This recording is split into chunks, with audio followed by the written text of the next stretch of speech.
The following broadcast is brought to you by Public House Media.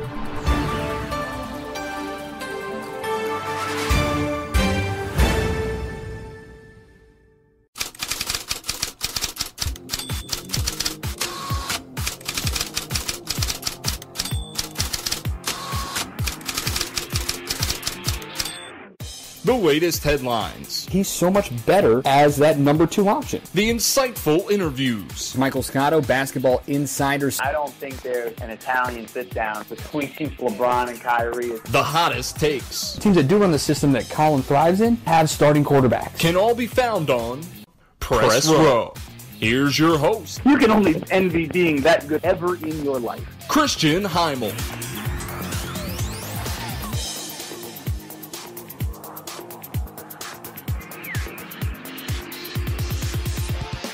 Well, here we are, everybody. Once again, another full week of sports in the books and another week of some really crazy headlines and a lot of things going on in the world of sports that really kind of take away from the actual on-field competition.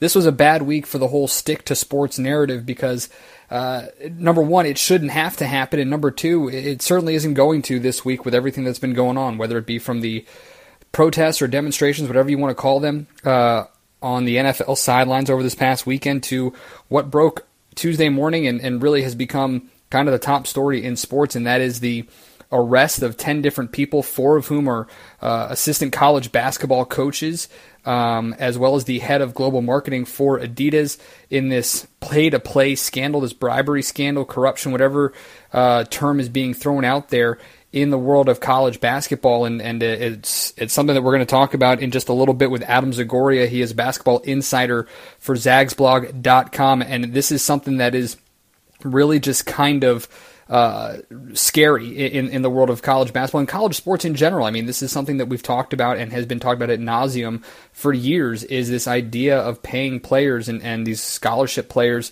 Do they deserve more considering how much money is made off of them and their ability to play? And how well they play. So for those of you who don't know, a quick little synopsis of what has happened. Tuesday, the FBI announced 10 people, 4 of them college basketball coaches, assistant coaches, arrested as part of an investigation into bribes and other bit of corruption in the sport. Assistant coaches from Arizona, Auburn, Louisville, Miami, Oklahoma State, Southern Cal are all implicated in this. Wednesday, Louisville announcing that athletic director Tom Jurich and Hall of Fame basketball coach Rick Pitino placed on unpaid administrative leave. Rick Pitino's attorney, or I should say agent, basically saying he's been effectively fired. The whole of this really kind of stems from this idea that take a shoe company, Adidas in this example, which is exactly what it is.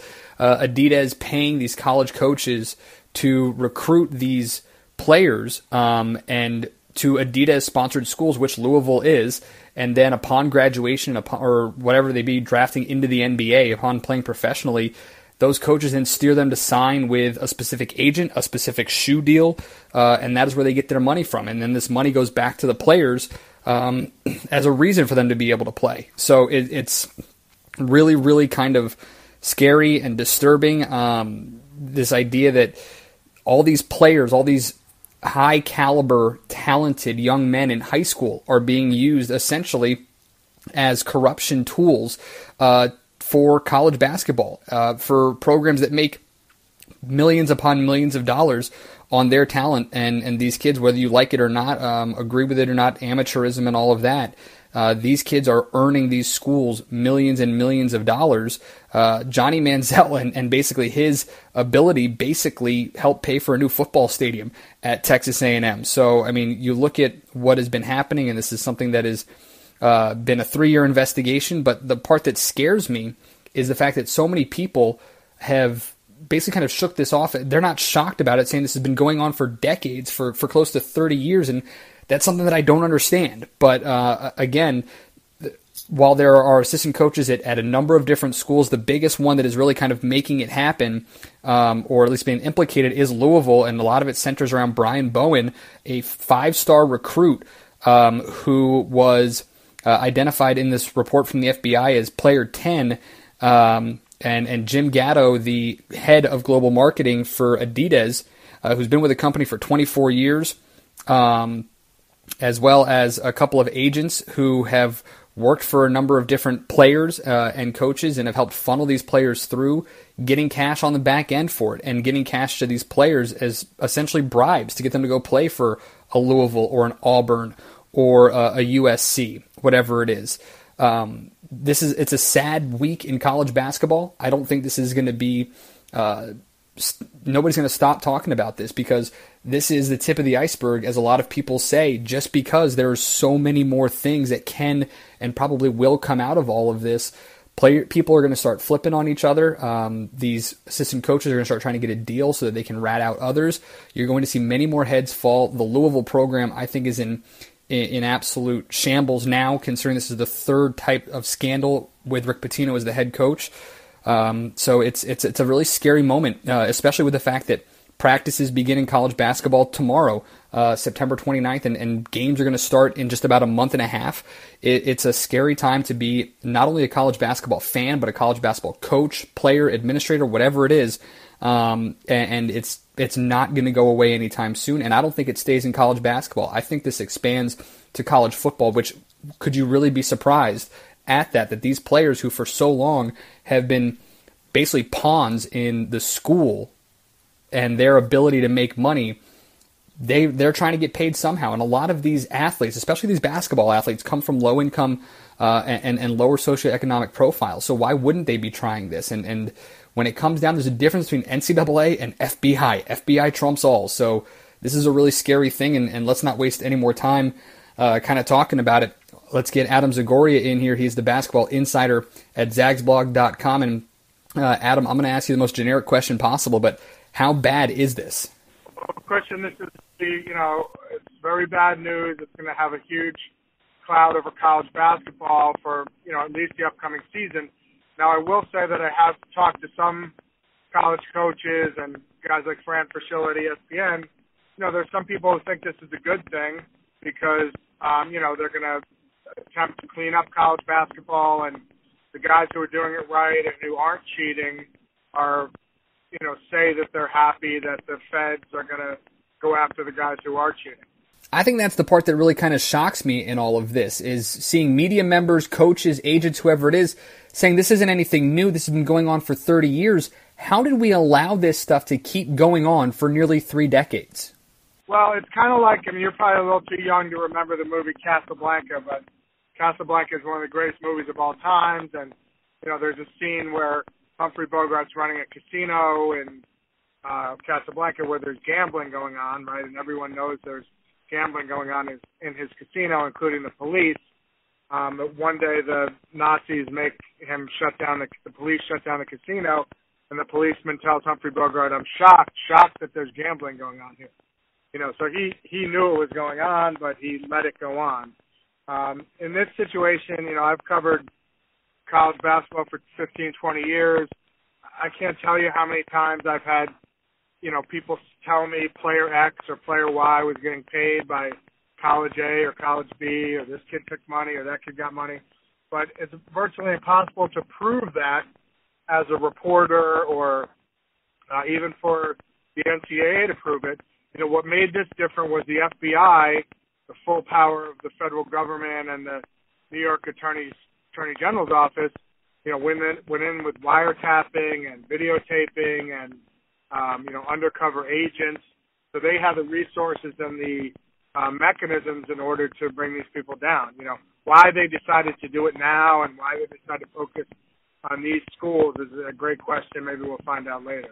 He's Adam Zagoria, basketball insider at zagsblog.com. And one of the intriguing parts of this to me, Adam, is the fact that all the folks who were arrested on Monday night or Tuesday morning, none of them are employed by the school which has been most prominently linked to all this, that, of course, being the University of Louisville. Wednesday morning, athletic director Tom Urich and head coach Rick Pitino being put on unpaid administrative leave.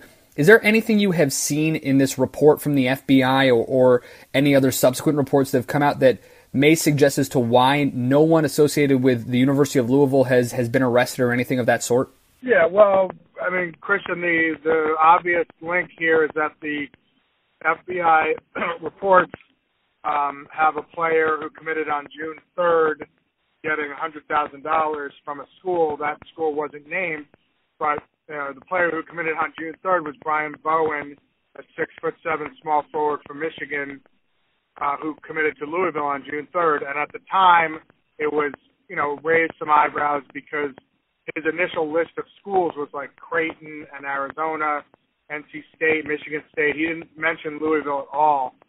And then on June 3rd, he suddenly commits to Louisville. And ironically, Rick Pitino gave some comments at the time to a radio station there that, we were just lucky. He fell into our lap. I think he even said we didn't have to spend $1 to get this kid because he came to visit on an unofficial visit. And then when the FBI reports come out, they don't name the kid by name, but they have a date, June 3rd, and an amount, $100,000. So as I understand it, Louisville has announced today that one of their players, won't be able to practice, and that, that player is Brian Bowen. Just to add on that, obviously the biggest, headline so far here is the end of Rick Pitino's career at Louisville. Look, I know Rick Pitino. He's always been good to me. I think people, a lot of people like him as a person. He's a Hall of Fame coach. He's the only coach ever to lead two different schools to an NCAA championship, Kentucky and Louisville. But all that being said, he's now had 3 major scandals on his watch. They were still just put on probation in June for the stripper sex scandal at the school. And now this happened. So, the administration had no choice but to get rid of him and Tom Jurich, the athletic director. Growing up a Louisville basketball fan, having met Coach Rick Pitino and knowing a number of his disciples in college basketball, this is going to be a tough question for me to ask you, but I have seen a couple, at least one, Pat Forty of Yahoo Sports, mentioning this, that with all the scandals that have gone on under the Rick Pitino era, is the death penalty now necessary for this Louisville basketball program? Well, look, this was a huge thing when Pat Forty, look, he's a Pitino guy. He was friends with Pitino. He covered Louisville for many years. The Kentucky people view him as pro-Louisville. So when he came out with that column on Tuesday and then appeared on SportsCenter Wednesday morning saying Louisville should get the death penalty, I think everybody paid attention to that. And, I don't see, the death penalty hasn't been used since SMU football, I think, in the 80s. It's been a long time. But, again, this is the third, major scandal under Coach Pitino at Louisville. As Pat Forty said, you can get away with saying, I didn't know this was happening once. But now this is the second time, he claimed he didn't know what was happening. I don't see how your assistant coaches can pay the father of a recruit $100,000 and you didn't know it happened. Either you should have known or you didn't. Either way, it's bad. And it's going to be it'll be interesting to see what the NCAA does with Louisville now. They'll probably have a lot of their players are going to transfer. 2 of their recruits just decommitted. They're going to name an interim coach. College basketball practice starts Friday. So it's a lot of questions there. He's Adam Zagoria, basketball insider at zagsblog.com. And Adam, I know it's probably a little bit too early to tell, but with regards to Louisville, is there any way that Rick Pitino coaching tree maintains its presence over the Louisville program, or will the administration try to stay as far away from any of his former assistants as possible? I don't know. I don't know who's going to want that job, Christian. You'd be walking into a situation where, as we've said, the school is already on probation. They could face the death penalty. Their recruits are leaving. Their players are going to transfer. It's not an ideal situation, for any coach. Maybe somebody who got fired, maybe like a Tom Crean, who was let go at Indiana, would, want to take over at Louisville and try to turn things around. Maybe they can get a big name coach, but it's going to be a very tough situation there. To dig them out of that, it's going to take 3, 4, 5 years. Last thing, Adam, and I think this is the one that's kind of on everybody's mind after we digest all this information from this college basketball probe, is at some point in the future, whether it be the short term or the long term, should we expect to see something like this across college football or any other collegiate sport? Well, a lot of people have wondered about that. I don't really cover college football, but I'm sure the same types of things go on there, and I think you're going to see a lot more fallout even from this basketball investigation. The FBI guy said on Tuesday it's an ongoing investigation. I think more heads are going to roll, and the people they've arrested, it's like when you watch Goodfellas or some movie with the mob, the guys who get arrested are going to roll over and tell these feds, whatever they can to get themselves out of a bad situation, and they're going to implicate, other people and other head coaches. So I think there are a lot of coaches and agents and runners who are worried right now. Adam Zagoria, basketball insiders at zagsblog.com. Practice beginning on Friday for most college teams, and games starting in just over a month. Hopefully we can get back to basketball sooner rather than later. Adam, thanks a lot. Thanks, Christian. That's Adam Zagoria, basketball insider at zagsblog.com. And listen, it pains me to ask those two questions because as a college sports fan and as someone who didn't go to school on a full athletic scholarship, didn't go to school on a scholarship at all, someone who is still going to be paying student loans for Lord knows how long, I don't like the idea of paying players, even though I understand how much money they make. I think there's a common ground that can be found.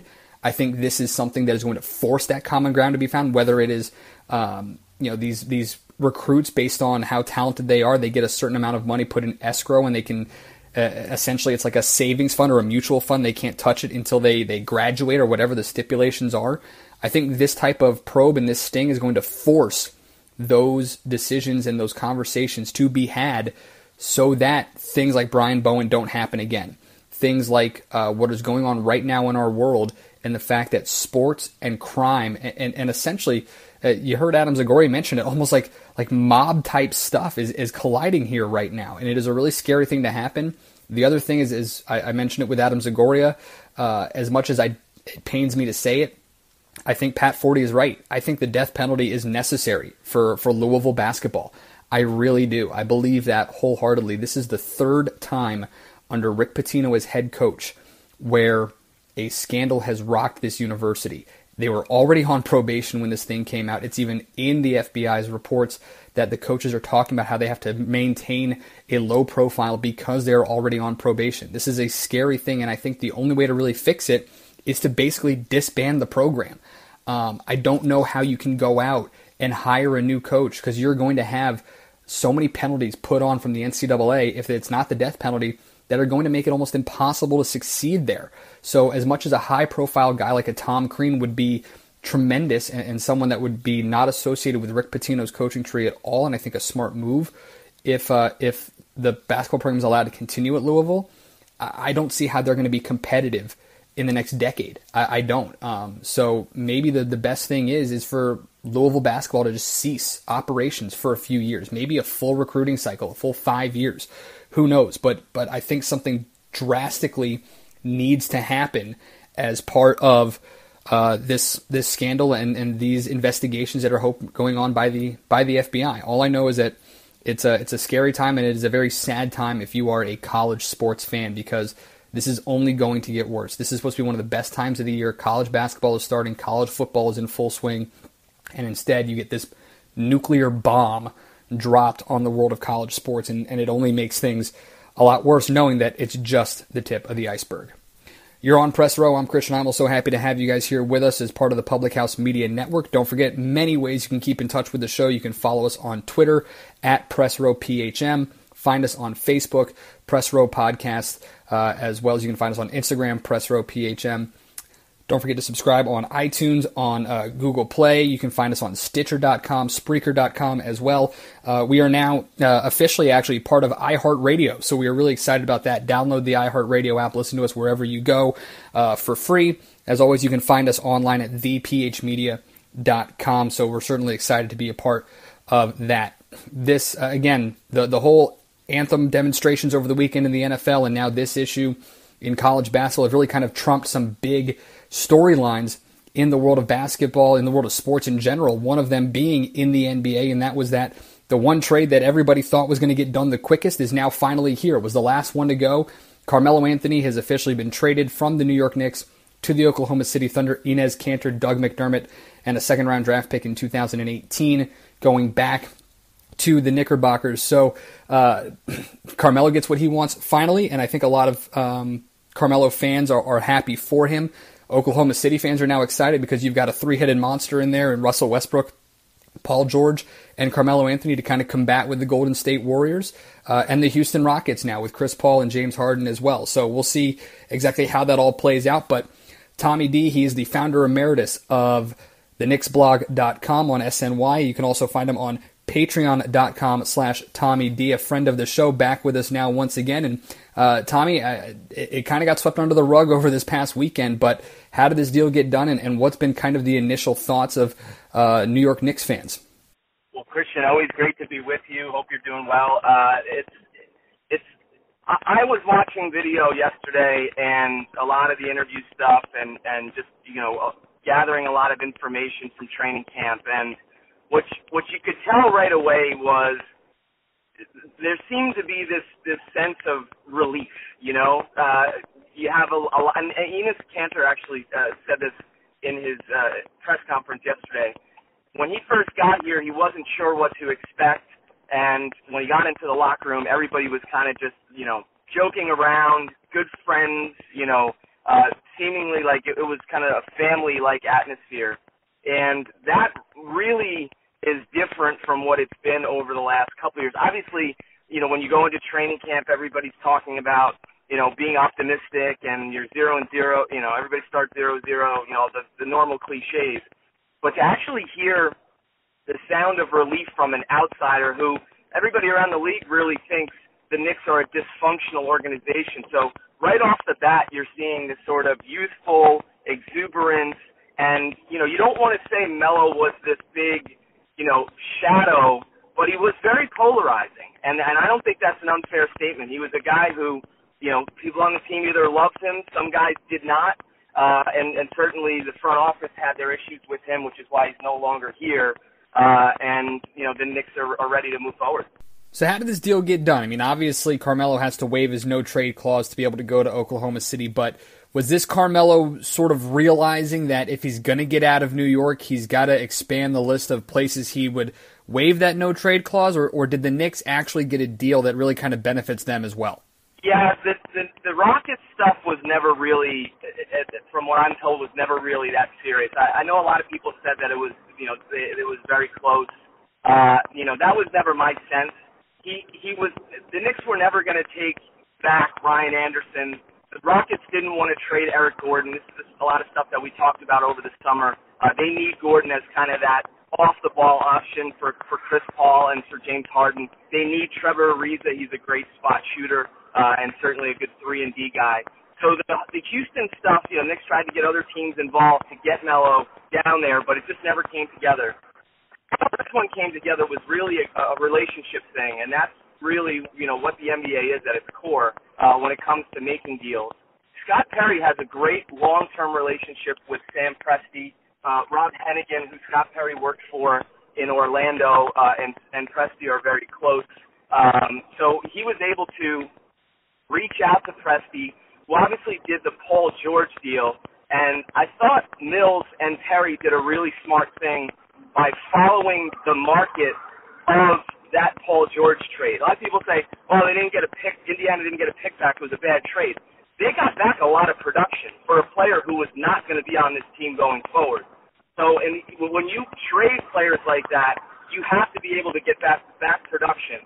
It's ideal if you can get a couple picks back and, all the pieces fit. But when you have needs to go, that's a very complicated thing, and that's why it took so long for this thing to get done. Give Mills and give Scott Perry a ton of credit for leveraging their relationships and being able to get some production. I like that second-round pick, too.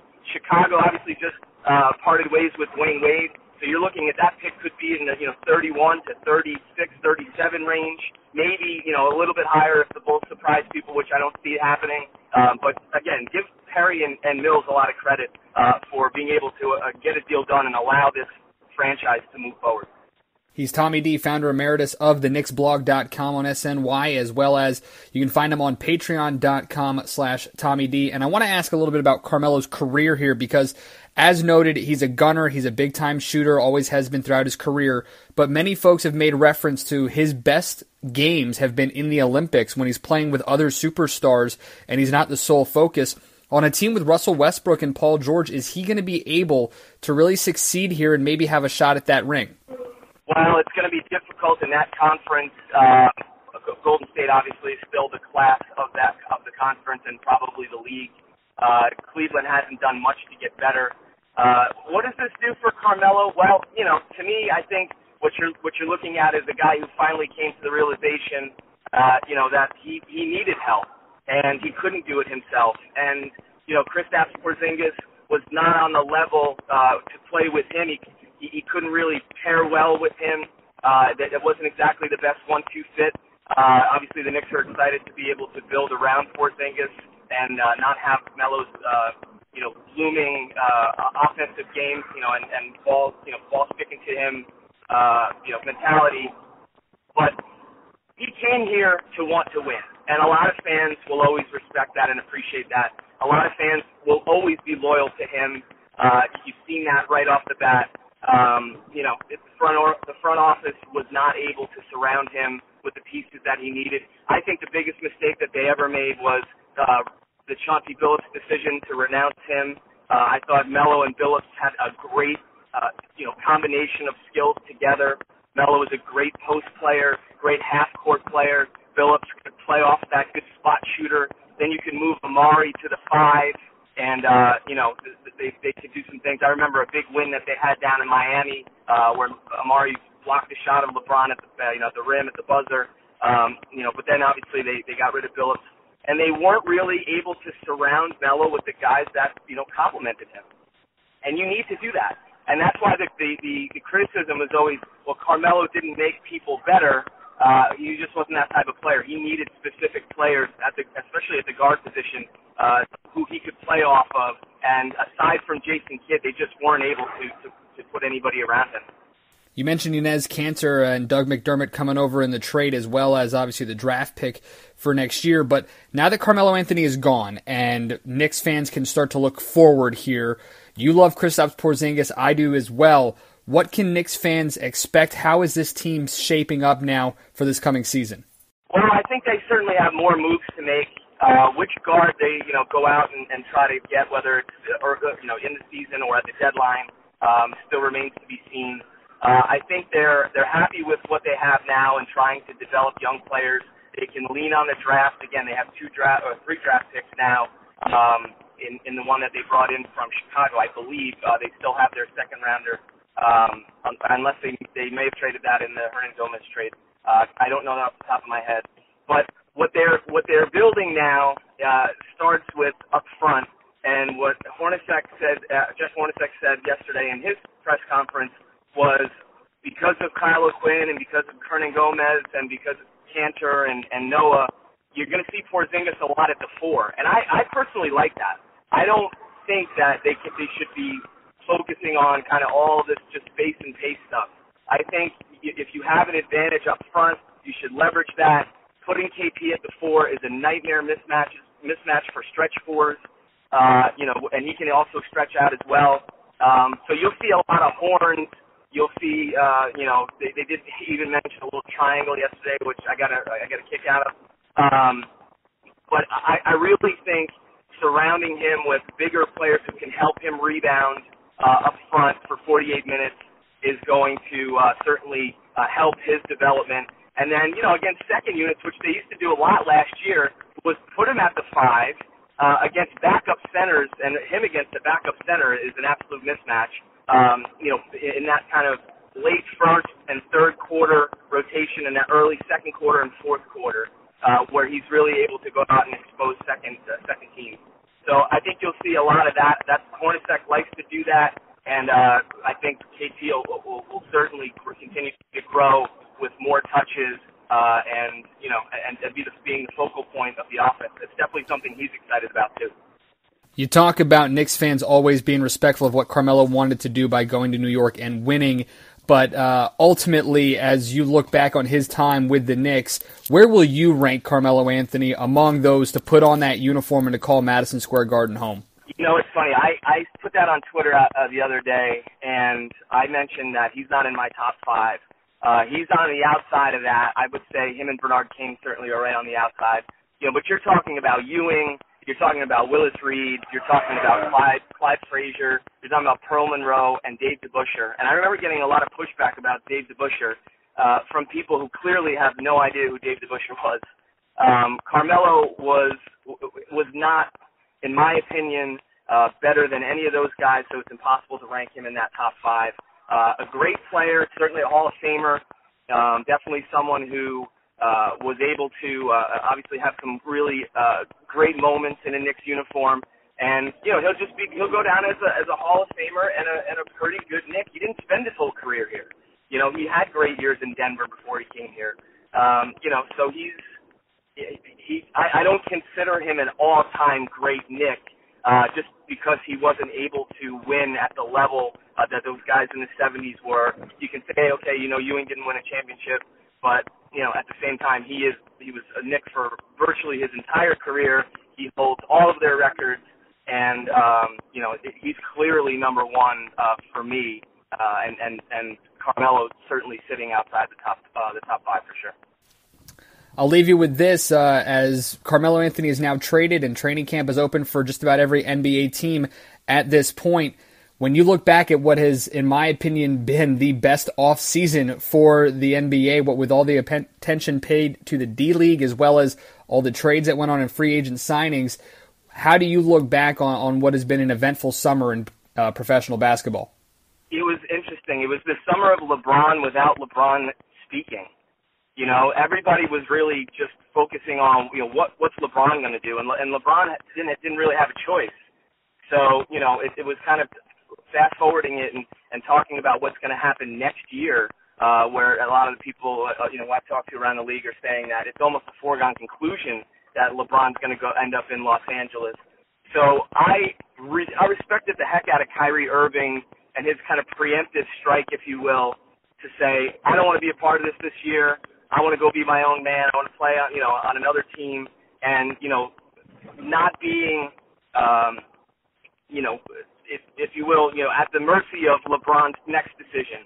So I thought that was probably the real start of the insanity, and certainly the Clippers did a great job of getting out in front of it. Doc Rivers got a really nice return for Chris Paul.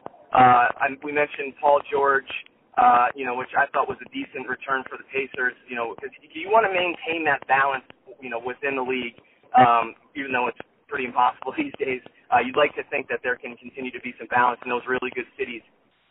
So, again, it's always about LeBron. The league revolves around him, and rightfully so. He's a tremendous player. He's an all-time great. And I think what you saw here was people just sort of repositioning themselves for next year when LeBron decides what he's going to actually do and who he's going to play for going forward. He's Tommy Dee, founder emeritus of thenixblog.com SNY, as well as you can find him on patreon.com/Tommy Dee. We're just a couple weeks away from the season opening as the Knicks visit Carmelo Anthony and the Oklahoma City Thunder. Tommy, as always, I appreciate the time. Thanks a lot this summer. We'll speak to you down the road. You got it, Christian. Look forward to talking again soon.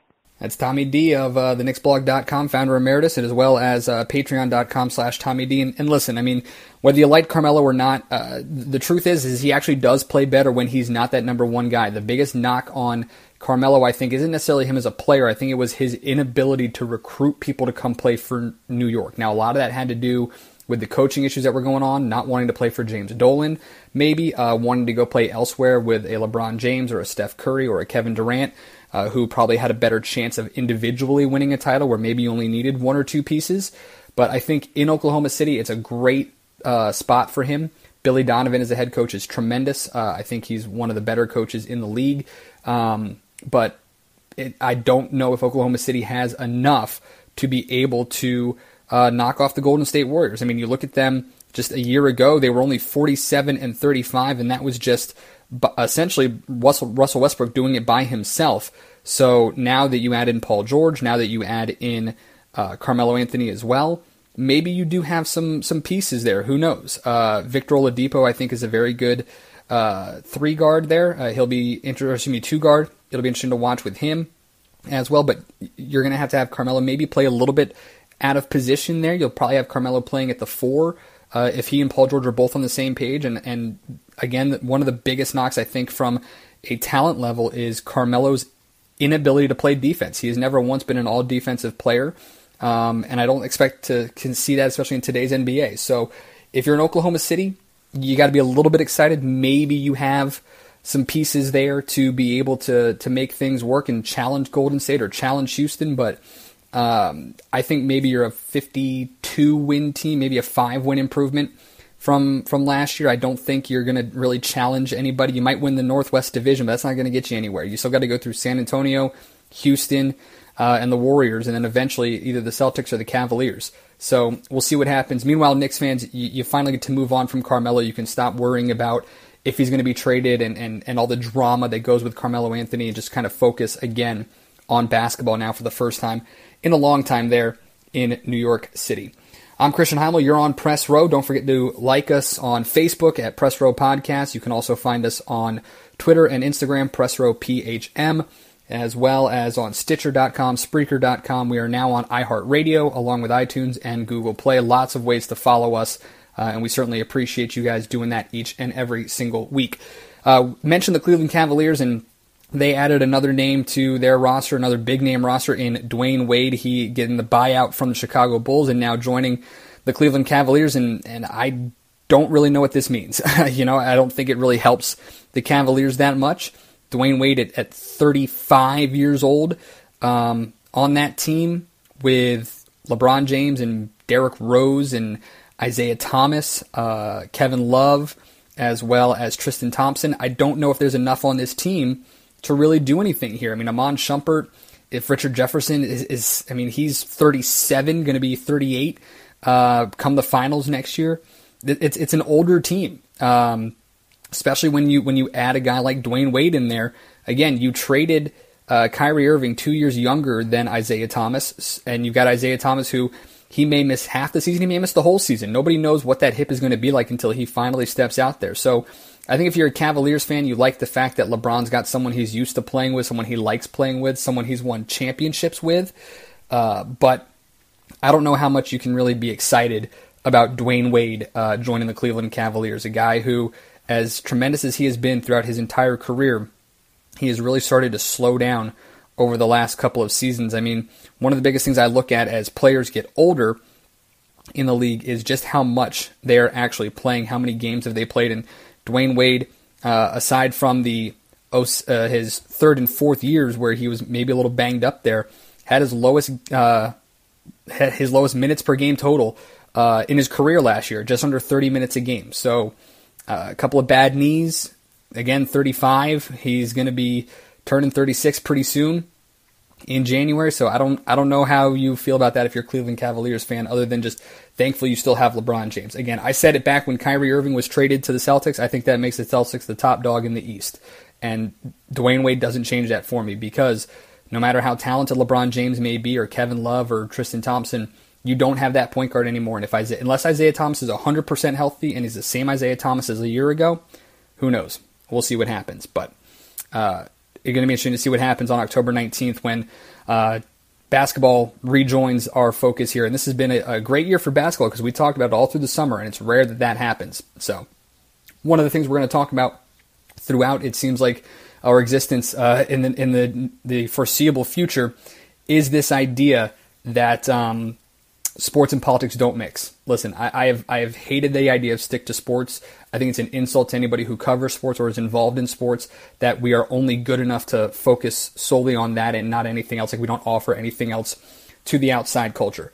But for anybody to think that sports and politics aren't connected, you are insanely wrong. And I just want to take a moment and we welcome in our final guest of the day, James Dorsey. He is a senior fellow at the S.J. Rajaratnam School of International Studies at Singapore's Nanyang Technological University. He focuses heavily on the relationship of sports and politics, specifically in the Middle East, North Africa, and Asia. And you look at the Middle East and the corruption that is in things like the World Cup. He knows exactly what it is when politics and sports collide. In fact, one of his more recent columns on International Policy Digest is titled "Tackling the Elephant in the Room, the Incestuous Relationship Between Sports and Politics." James Dorsey now joins us here on Press Row. Mr. Dorsey, thank you so much for the time. Pleasure to be with you.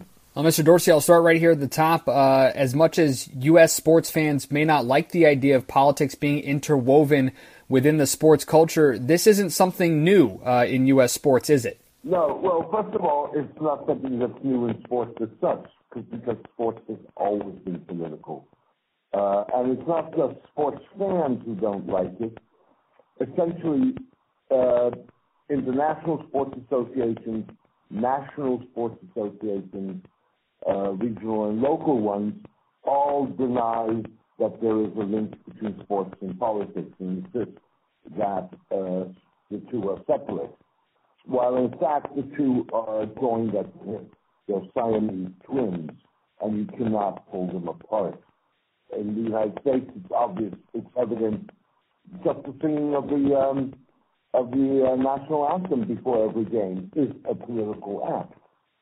The fact that what you're seeing now in the crisis between President Trump and the various sports athletes, in which they claim that they have the right to protest, and to protest on the pitch, is a political statement.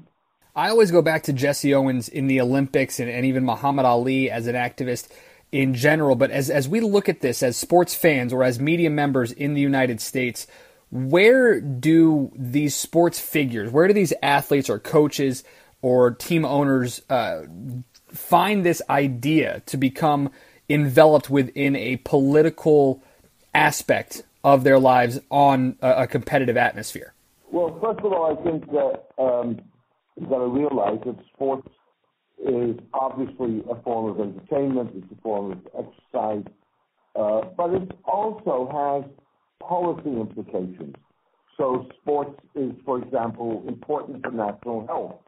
If people are exercising, you're going to have less illness, less obesity, less diabetes.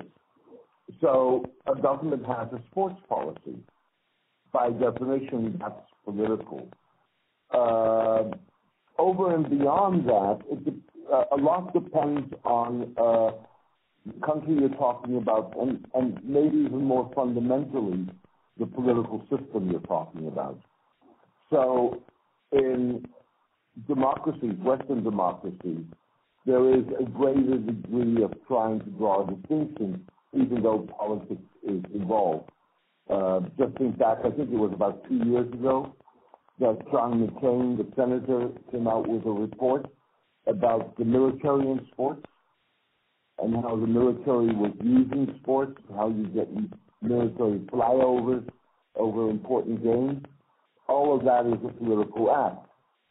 On the other side, in other countries, take Qatar in the Gulf, in the Middle East, which is hosting the 2022 World Cup, that too is a political act. It's a way of projecting the country in a certain light.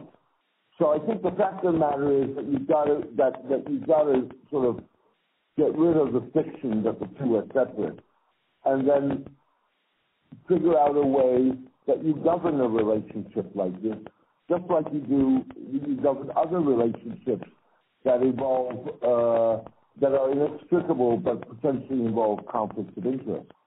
He's James Dorsey, a senior fellow at the S. Rajaratnam School of International Studies at Singapore's Nanyang Technological University, focusing a lot on the nexus of sports, politics, society in the Middle East, North Africa, and Asia. And a couple of weeks ago, Mr. Dorsey, you mentioned and wrote a piece on internationalpolicydigest.org, quote, tackling the elephant in the room, the incestuous relationship between sports and politics. In that article, you mentioned a recently developed index which measures the autonomy of politics on Olympic committees. Tell us a little bit more about this index, what it kind of shows, or what it may prove in the world of sports as it relates to politics. Well, the index was developed by a group called Play the Game, which is a group based in Denmark but which operates globally. They're a non-governmental organization. And their main raison d'etre, if you wish, is sports integrity. And so they've been very much involved in the various integrity and corruption issues, whether it's political corruption, financial corruption, performance corruption. And one of the things that they recently did was developed what they called the Autonomy Index. And it's the first stab at trying to take a deeper look at what relationships are. What they did in the first instance was to look at national Olympic committees and to see how independent they were from government. And it turns out that a very fair number of national Olympic committees have government connections in one form or other.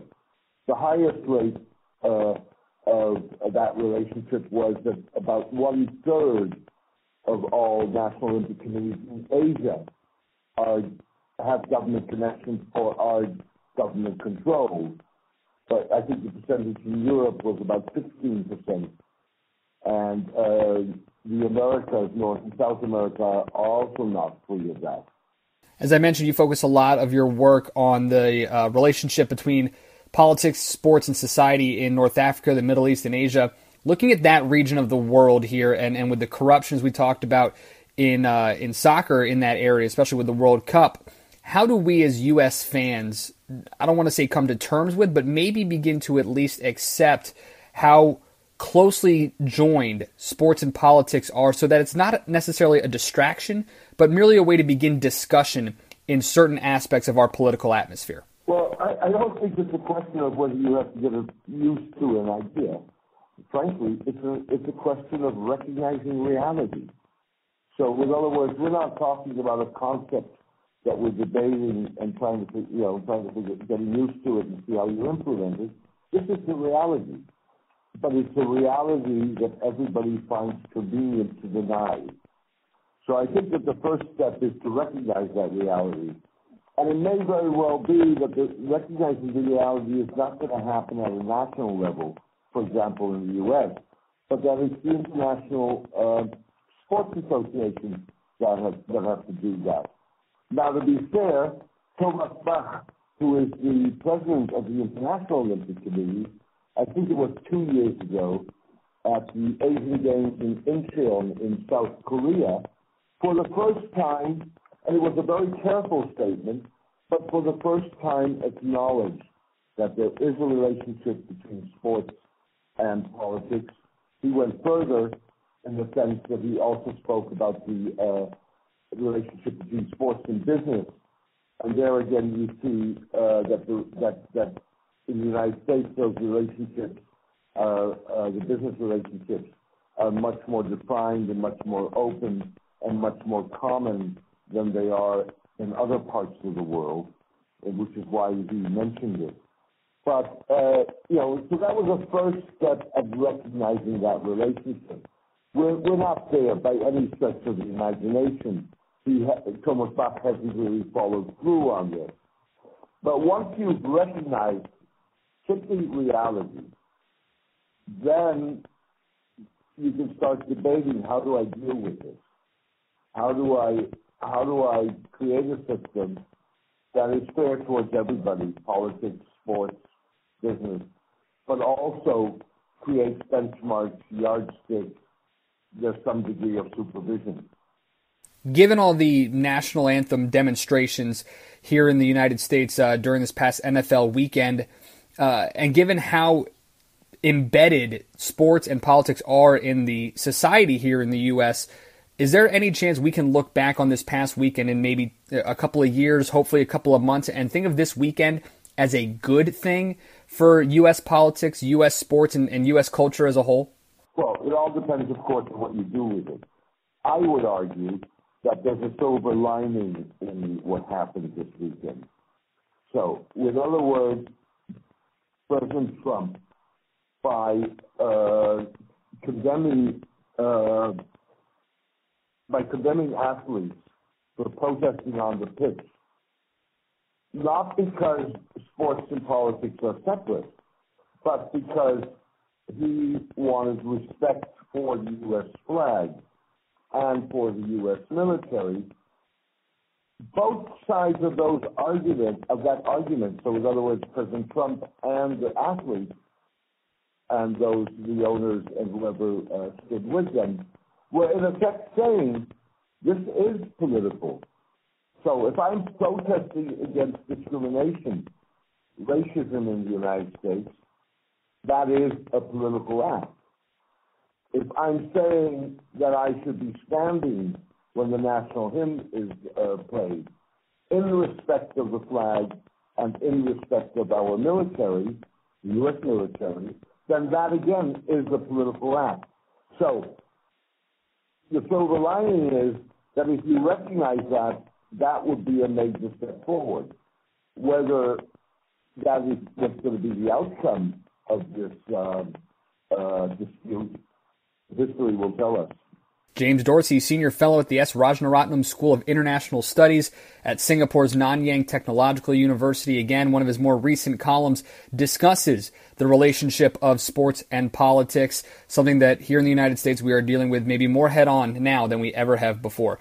Mr. Dorsey, I want to thank you so much for your time as well as your insight. We certainly appreciate it, sir.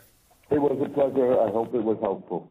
Well, it certainly was insightful. Again, James Dorsey, Senior Fellow at the S. Rajaratnam School of International Studies, focusing a lot on the relationship between sports and politics. Again, if you want to check out this article that I'm talking about, it's International Policy Digest, intpolicydigest.org. It's titled Tackling the Elephant in the Room, the Incestuous Relationship Between Sports and Politics. Look, this is nothing new. Ever since Jesse Owens did it in the Olympics in Munich, ever since Muhammad Ali has existed, ever since there has been a controversial moment where society turns to sports for escape, politics becomes engulfed in sports. And it is something that we cannot ignore. And whether you were for or against the demonstrations this past weekend, know that those demonstrations were a direct response to politics jumping into the sports landscape. And this is nothing new. Again, I mentioned Jesse Owens at the Olympics in 1936. I mentioned Muhammad Ali. The biggest thing that I want everybody to remember who is listening to this is the idea that there's this thing called paid patriotism. It is not an idea. It is an actual thing. There is this thing called paid patriotism because years ago, a number of years ago, the United States Army, of which I have a father and two brothers who are active duty or retired in the United States Army. In 2009, there was a contract, essentially, a sponsorship from the U.S. Army to use sports, use the NFL as an advertising platform. And that is why you see all of these high expressions of patriotism or jingoism used in sports now. So if you think that politics, that athletes shouldn't be involved in politics maybe should be involved with athletics.